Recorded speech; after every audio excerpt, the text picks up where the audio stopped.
My name is Manette Butler, and the name of my group was Parenting with Purpose, and it was a parenting support group.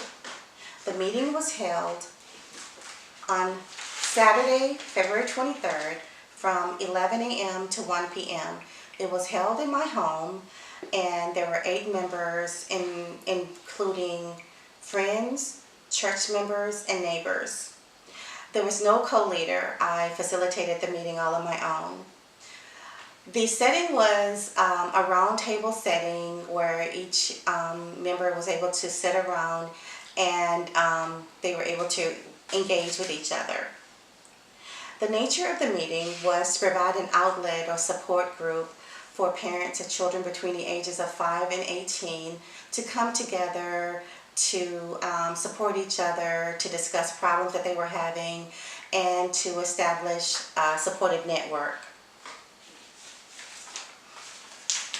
The meeting itself started at 11 o'clock, and it began with an icebreaker in which each parent was able to introduce themselves, and they were asked to describe themselves with an adjective using the first letter of their first name. For example, since my name is Manette, I was Marvelous Manette.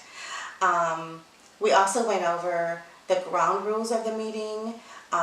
We established the confidentiality rules of the meeting, and we also had a parking lot, which was a list of questions that as the meeting progressed, we could put, if we didn't have answers to those questions, we could put them in the parking lot and come back to those questions as needed.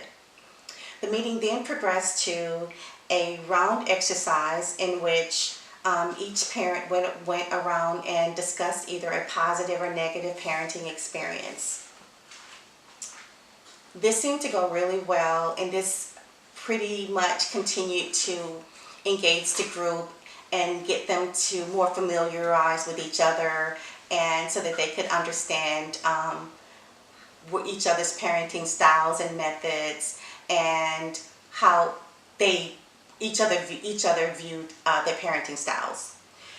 I then went on to describe the developmental stages of adolescence, and I did this because I focus on adolescent stage because there were more parents with adolescents who had questions regarding this stage of development than the other stages, and so I decided to focus on the adolescent stages of development.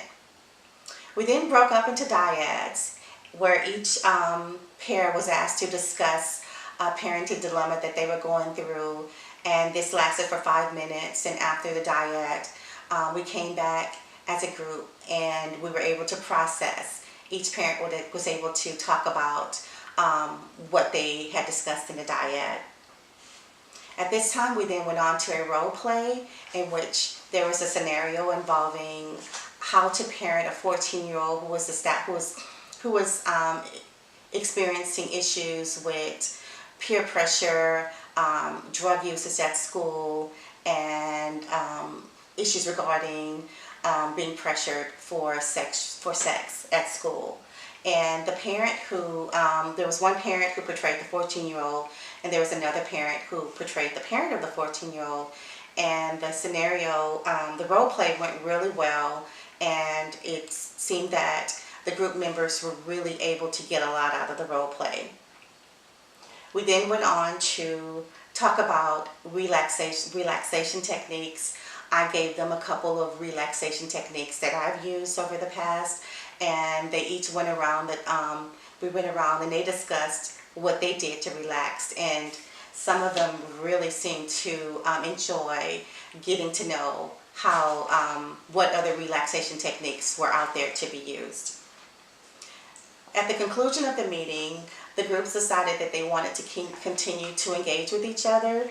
A chat room group was set up, and they stated that they wanted to continue to have these meetings. So we'll see how that goes. I must admit that I really enjoyed getting to lead the group. It seemed that the members got a lot out of the group. They were able to engage with each other. I noticed that there was group cohesion. They were bonding with each other, and overall the group went really well. I do think that some of the challenges of the group was my being able to do time management, cutting off skills. My cutting off skills could use some improvement because a couple of the members did tend to ramble on, and this presented some problems for me in order to keep the group moving ahead. I did feel I did well with engaging the group. I maintained eye contact, I maintained active listening skills, and I was able to use linkage by linking up what one group member was saying with the other. And I think I was really flexible in my agenda. In conclusion, I think this group was really needed. It was a good idea. I think that being able to bring this group of people together was something that was much needed, that they were able to see that they're not in this alone, and they will continue to maintain this group cohesion and being able to be bonded together. Thank you.